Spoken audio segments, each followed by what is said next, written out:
Welcome to the Inspire to Invest podcast, where we're sharing inspiring stories from business owners, entrepreneurs, and real estate investors on the pursuit of wealth and financial freedom. This episode of the Inspire to Invest podcast has been brought to you by the REI Loop. Hey everybody, welcome to Inspire to Invest. I have Clint Harris here with me from Carolina Beach, North Carolina. He's a professional real estate investor, entrepreneur, and handles capital raising and investor relations at Nomad Capital.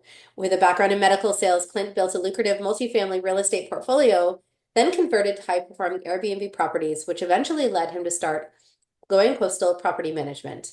For diversification, he transitioned over into self-storage investments, eventually joining Nomad Capital as a general partner, buying old big box retail buildings and converting them into self-storage units. So I think that's a really interesting concept, and we'll dive a little bit deeper into that. But maybe you can take us back to what life looked like before when you were in medical sales and how you transitioned over into the real estate space.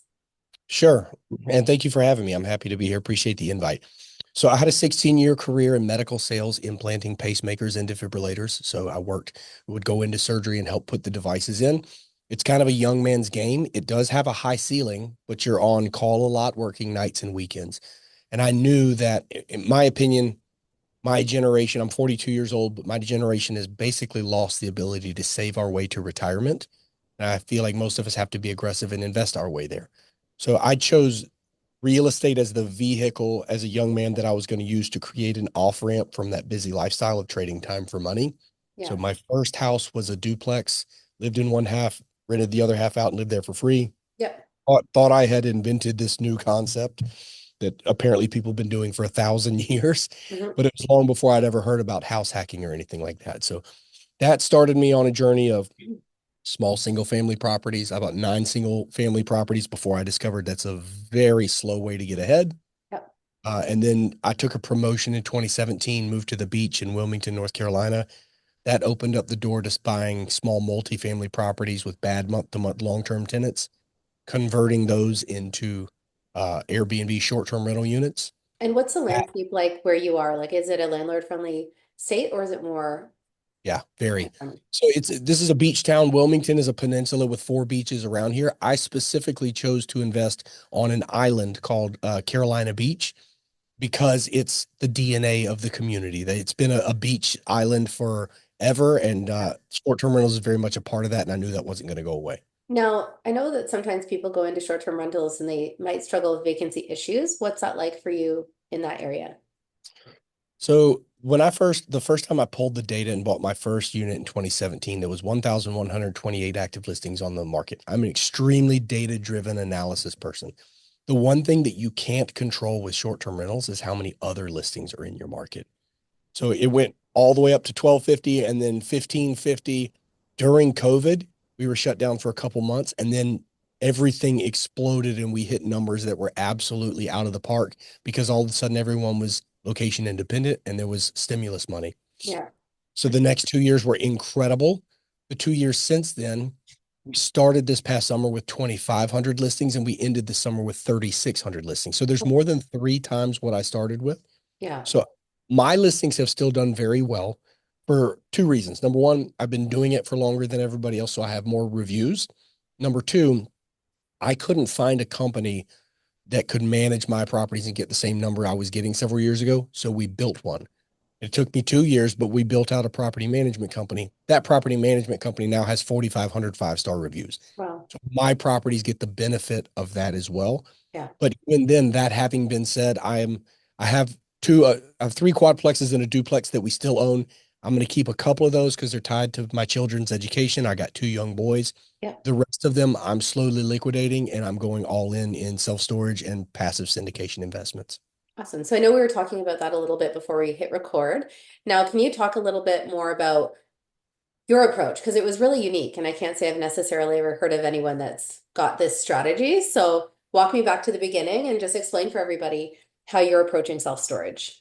Sure. So my vision of my real estate investing career has always been that I want to fail fast.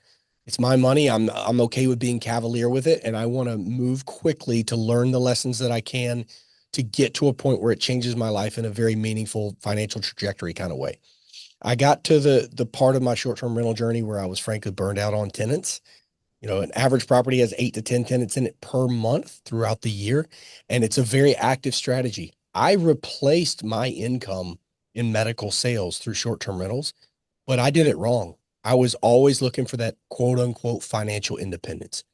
Once you hit that the first time, I think most people realize that's really not what we want. That's a buzzword. It's a marketing term. What Yeah. we really want is financial, time, and location independence, because those three things together create an independence of purpose.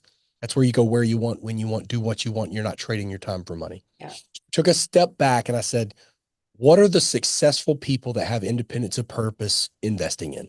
And it was three things. It was hard money lending, and I didn't have the 7 figures it took to get started there. It was mobile home parks, and I was already burned out on tenants. And it Yeah. was storage. I said, okay, self-storage. Let me get this straight. There's no one living in the property. There's no kitchens and there's no bathrooms, and you're renting someone a box of air. Yeah. I get it. Yes, I'm in. And then what I had learned about buying small quadplexes with month-to-month tenants and converting those might rent for $1,000 a month. If I renovate and I convert it to an Airbnb, it will bring in $4,000 to $5,000 a month. Yeah. So it's a massive forced appreciation that comes when you shoot up the value of the property, and you can recapitalize by way of refinance with, it's basically the BRRRR strategy for short-term Yeah. rentals. So the idea, I networked locally. I'm a big extrovert and I believe in the power of relationships and people. So through local networking, I met my partners, a father and son team of Eric and Levi Hemingway, that had already done one or two conversion projects previously. So we pulled together. I put in money. We got about 700 or 800 grand from the doctors that I was doing surgery with, who were my best friends at the hospital. Yeah. They put me in. We bought an old Kmart building. We bought the shell. This is the key, right? When you flip a house, you don't make your money when you sell it or when you renovated it. You made your money when it smelled like dogs and cats and you bought it dirt cheap. We bought a Kmart that had been empty for 10 years for 1.5 million. It would have cost us 6 to 7 million just to build the cinder block shell if we tried to do that from the ground up, and would have taken us 3 years. Instead, we bought that building a year later. We had it opened as a climate controlled self-storage facility, bought it for 1.5, put 2.5 million into it, stabilized facilities worth a little over 9 million. Wow. Wow, okay, this works. So it's half the cost of traditional ground up development. It's in a third of the time, and it includes the cost of the land already. You think about a Kmart, residential density, 135, 7 mile radius. Everybody in that town knows where that store is. Yeah. Used to go buy their home goods there. Even though they don't do that anymore, it makes a great place for those same people to come put their stuff right back in the same building. So Yeah. we did another one after that. All of them, what we call the conversion strategy or the adaptive reuse. If you and I built a self-storage facility from the ground up right now, it's $120 a square foot and it takes 3 years and you have to buy the land. Now, are these in your backyard, so to speak, or are you looking at these like in other states or in other cities? We started close, but across the Southeast. We're based in Wilmington, North Carolina, Yeah. but we have projects across North and South Carolina, Tennessee, Virginia, Georgia. We Okay. have done in the last 3 years, 2 Kmarts, 3 warehouses, 2 textile mills, a grocery store, a soda bottling facility. Right now we're doing a boot factory and a carpet factory, and we got another one under contract. Now, how are We're you structuring these deals from a capital raising perspective? So obviously you're one of the GPs. You have, sounds like you're bringing in, your doctor community into your investments and stuff like that. But how many, from a syndication standpoint, what does that look like? Are they getting their capital back within 2 years or 3 years, and like what the returns are like? Can you talk a little bit about that? It's a great question. It takes a little bit longer because they're development deals. Like think about it. It takes us a year to build it out, and then it's Yeah. worth a lot more than when we started, but it's empty. Yeah. Now it's going to take another year and a half to 2 years to fill it up. So That's not that long.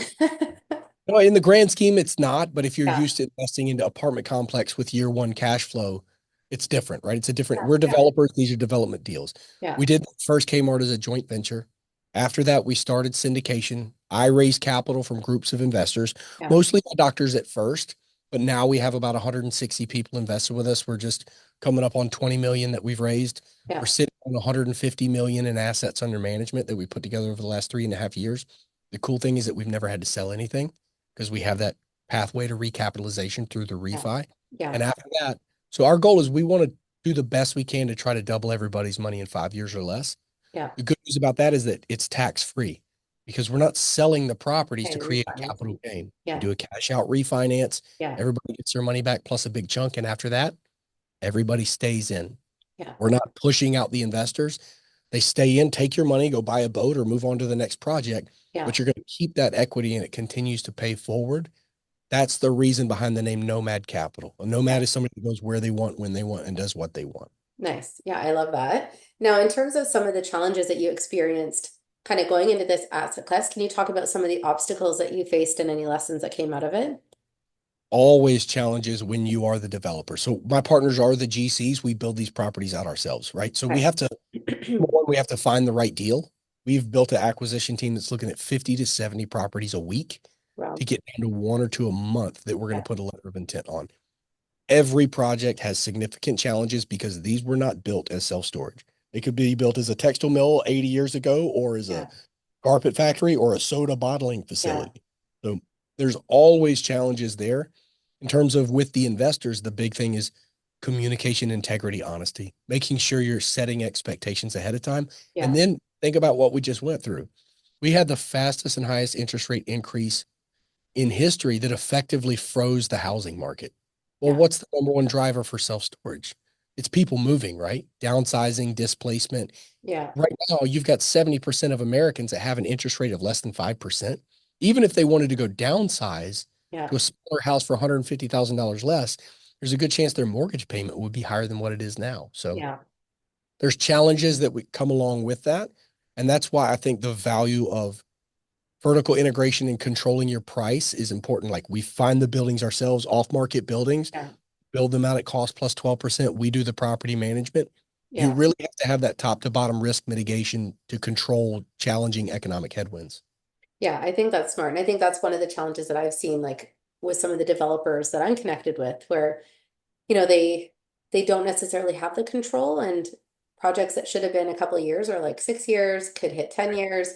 And you can imagine as a passive investor, if you go in thinking this is like 2.5 years max, and then you're hearing it could be 10, like that's Right. a lot can happen in 10 years, right? So I think that that's really important just to have that control over what you're doing. And you can't maybe control some of those external factors, but at least you're able to do more than I guess the average company. Yeah, exactly. You nailed it. Now, what would you say is something that you are most proud of? The team that we built is the thing I'm most proud of. I'm one of four general partners, and then we have 16 employees. And this started with a couple guys around a card table a couple years ago.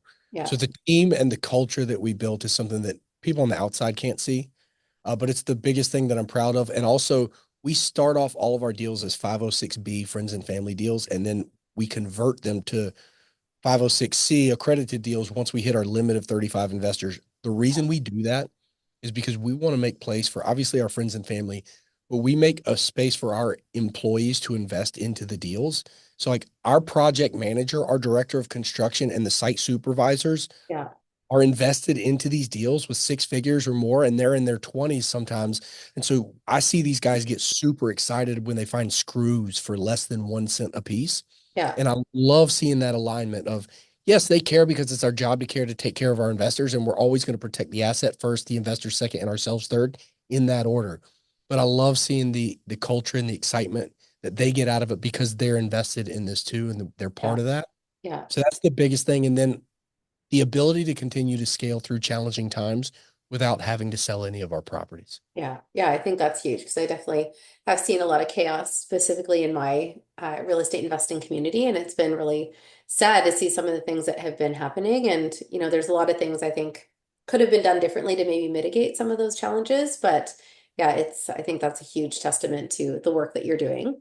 On that note, we're just going to take a really brief break for a word from our sponsors, and we'll be right back. There's no denying that real estate is one of the tried and true ways to grow your wealth. But if you don't have access to the right systems or software, you could run into issues from the very beginning. If this sounds like you, then you have to check out the REI Loop. This is the ultimate tool for real estate investors. It's loaded with deals, resources, and so much more. This platform will help you streamline acquisitions and dispositions and give you access to a powerful CRM to manage all of your relationships with clients, potential clients, and suppliers. You can take advantage of a free trial, or better yet, they have an offer of $99 a month. Check them out at the REI Loop on social and thereiloop.com. The REI Loop is your go-to platform for everything related to real estate and real estate investing. Grow a portfolio to give you the financial freedom and long-term legacy that you're after. Again, go to thereiloop.com and give them a follow at the REI Loop. Welcome to the Wealth Club, an exclusive community dedicated to elevating your journey towards financial freedom, well-being, and success. The journey to 1% starts here. Join like-minded leaders and commit to growth for the mind, body, bankroll, and soul. Learn all the proven techniques to change your life forever with direct access to a massive team of more than 10 tried and true experts. Moreover, members enjoy priority access to investment opportunities, job openings, and partnerships within the community. For just $1 a day, members gain entry to specialized forums covering a wide spectrum of fields, discover diverse income streams, new opportunities, collaborations, and employment. Partake in weekly Zoom calls with our team and join monthly live Q&A sessions. Compete and win cash prizes. Active members top the leaderboard for monthly rewards. Ready to get started? Join today to unlock your true potential. To sign up, go to school.com/The Wealth Club. Thanks again for following along with this episode of Inspired to Invest. In addition to real estate, investing, and running my own brand experience agency for 18 years, I also published a book called The Accidental Entrepreneur in October of 2021. This is my story, and it chronicles how I turned tragedy into triumph to embrace my destiny in entrepreneurship.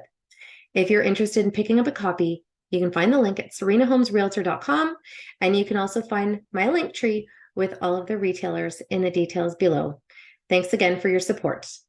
Inspired to Invest is proud to support the Beyond Success program. In today's complex world, it's absolutely crucial for our youth to learn how to take charge of their financial future. We believe that every young person deserves access to accurate, practical financial information. Designed to bridge the gap, the Beyond Success program leverages a comprehensive educational bootcamp to equip young minds with essential financial literacy skills. At Beyond Success, it's not just about teaching financial literacy, it's also about fostering a foundation for a prosperous and empowered future.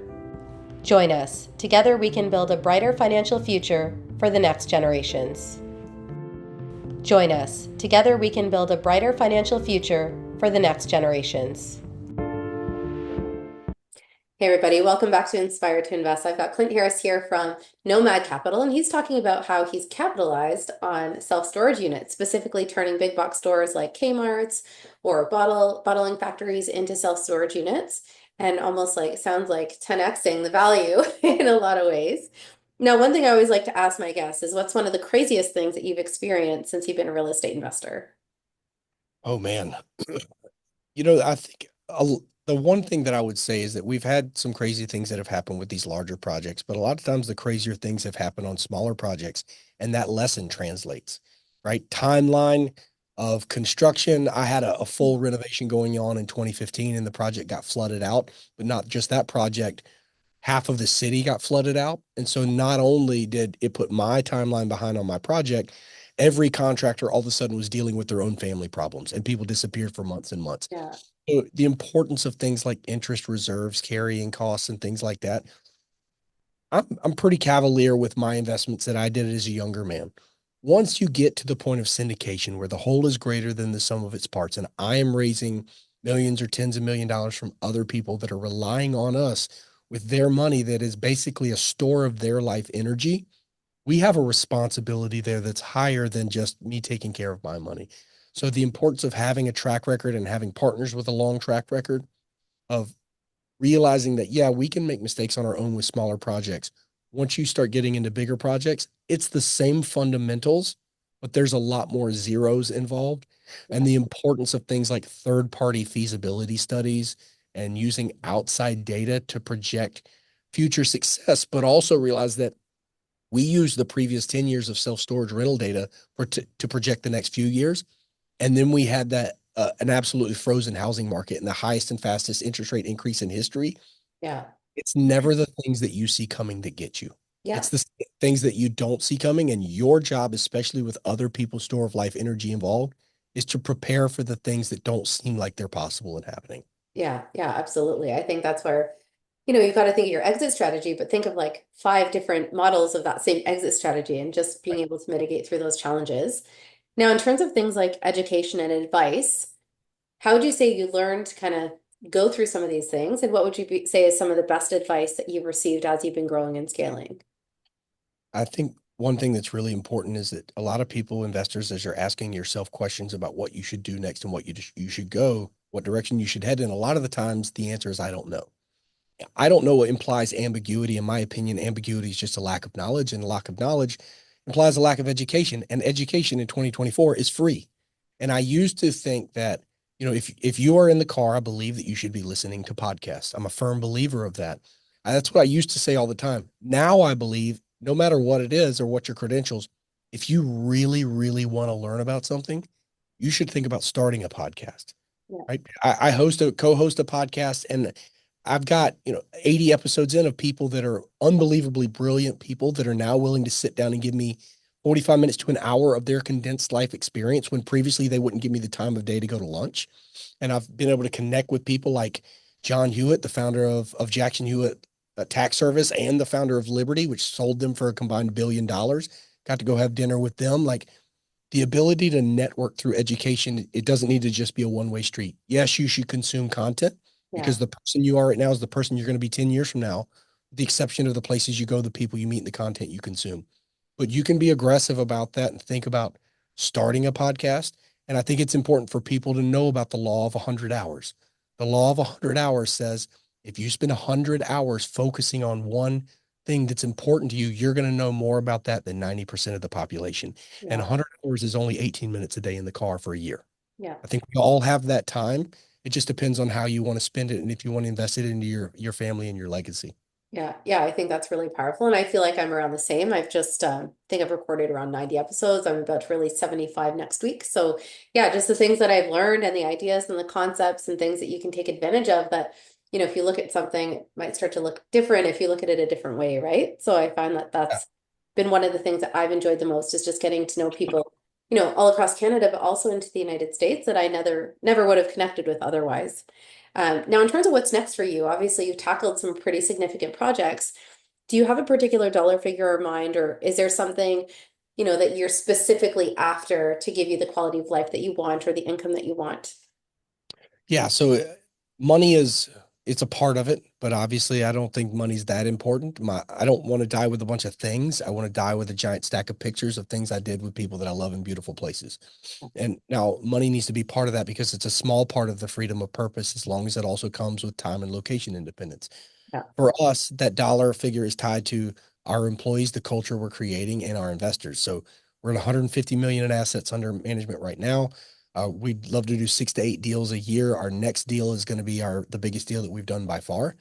And our goal over the next 2 years is to get to 300 million and then 500 million, and over a period of 10 years, starting from 3 years ago, to get to $1 billion in assets under management. Um, I'm sure along the way we're going to sell some of those, but the idea is that we're ending this with a portfolio of properties that gives us freedom of purpose, where we can focus on building a legacy for our family, where they're not spending their lives chasing more money, that we can focus on things that have a little bit bigger significance than just dollars. Yeah, no, I love that. Now, how would you say real estate investing has really changed your life up until this point in time? Say that again. Which part of it did you say? How would you say real estate investing has already Oh, changed your life since you went from, medical sales to building out these self-storage units? so I've been thinking about this recently, and I think I have an answer for this. So in medical sales, I was the guy that a lot of these cardiologists, surgeons, and electrophysiologists rely on to go into surgery. And even though I got 3 weeks off a year to go on vacation, I felt guilty taking that, because these people, we were in the trenches together. I was a very small piece of a big machine saving lives. And I felt importance with that. And also I felt pressure from my physicians to be there for them, the staff, and the patients, to support that. So I've got two boys, 5 years old and 18 months old. And even though I got those 3 weeks a year, and I was on call for a lot of weekends, I really had about 1 week a year dedicated phone off family time, right? So my 5 year old, let's say he's leaving the house at 18. That's 13 more years, for a total of 13 weeks, that it's really dedicated, Yeah. you know, nothing else distracting us, right? And I've got, 15 years, 16 with the younger, right? So what's the median there? Call it 14 Yeah. weeks, really, that I get time with those boys. Now, it's starting in 2026. The plan is for the general partners to take a couple months off a year in between projects Yeah. to try. And I want to We live on an island. It's not the richest place around, but I grew up in a very poor family. I have concerns about raising my sons around a lot of money. So I want to travel to places that create empathy and apathy and understanding of people and do some mission work and things like that. And if I'm talking about instead of 1 week a year for the next 14 years, I Yes. can take 14 weeks a year Yeah. in that same period of time. It's literally a 10x multiplier on the dedicated amount of time that I get to spend with my kids. And yes, that time is important, but Yeah. if I leave my boys money, history shows that 3 generations later, the money's probably gone and my family's probably bad people. If I'm able to impart a sense of value and community and affecting the people around you in a positive way and Yeah. a family constitution and a family foundation, Yeah. and the amount of time I spend with them is 10x more than it would have been, that probably dictates what they think their relationship with their sons and grandsons looks like as a normal relationship. That I think gives a possibility of 6, 7, 8 generations later. Nobody said my name for 200 years at that point. Yeah. Probably a better chance that they're better people creating wealth and value for themselves and their Yeah. community. Yeah, I love that. I mean, that's one thing where when I had my own business, I ran an event services agency for 18 years, and I kind of determined my success when I was actually able to free myself from being chained to the business. So I remember the first year I had like a month's vacation. I was like, oh my gosh. Like, the first time in 10 years, to me, that was such a testament to the work and the business that I was building. But I Sure. believe the same thing. I have an almost 5-year-old, and your priorities really shift when you have a little person that you're trying to mold and craft into being a good person and a good human, and you want to spend that time with them, right? I think when we were growing up, we were just kind of there. Like when I don't know what your family was like, but my parents said you're just kind of there with them, where I feel like things have really changed and just how people perceive families and what's really fulfillment has really changed. So I think that's really powerful. Now, I always like to ask people, since the name of this podcast is Inspired to Invest, if they have a particular quote that motivates or inspires them. So do you have one that you would want to share? Yeah, I think that's just from my partner. He always talks about how risk is a muscle. My partners are father and son team of Eric and Levi Hemingway. My partner built his first self storage in 2006. And then when the market crashed in '08, he and his wife and their 5 kids bought a 36-foot catamaran sailboat, sight unseen in Greece, and ended up sailing for 3.5 years, waiting for the economy to turn, even stopped and had Wow. a kid in Jerusalem and then kept sailing. Then sailed across the Mediterranean and then all the way across the Atlantic back to Wilmington and Wow. started building and built everything up from there. And one thing he always says is in medical, I left medical sales in 2022 to do this full time. Risk is a muscle. And the more that you work that, the stronger it gets. And surrounding yourself by like-minded people where you're willing to challenge each other and lean on each other for your deficiencies, I Mhm. think that that's really the key. And that's one of the reasons I feel comfortable failing fast, because I've got the community of people around me that I didn't come from a real estate background. So if we want to hit $1 billion in valuation, it's not going to happen by itself, and it's going to require some effort, and we better build up those risk muscles. Yeah, I love that. Now, for anyone that wants to get in touch with you to learn more about your opportunities, what's the best way for them to connect? The best way is you can go to our website, nomadcapital.us. You can schedule a call there, or if you want to email me directly, clint@nomadcapital.us. I'm happy to talk to anybody about short-term rentals, everything I did wrong, building a property management company, obviously syndication or self-storage. So happy to connect and help any way I can. Awesome. Thank you for taking time out of your busy day today. Of course, for anyone that is watching or listening, we appreciate your time and commitment as well. Make sure that you have liked, comment, and subscribe below if you've enjoyed this episode, and you're following along in social at Inspired to Invest Podcast. And remember, when you invest in yourself, the sky's the limit. Thanks again. Thank you to the REI Loop for bringing you this episode of Inspired to Invest. The views represented on this podcast are for general information only and does not constitute investment or other professional advice or an offering of securities.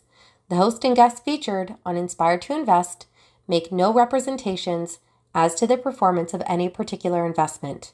Should you decide to make an investment, you are responsible for conducting your own review and analysis. It is recommended that you obtain independent legal, accounting, and tax advice from licensed professionals.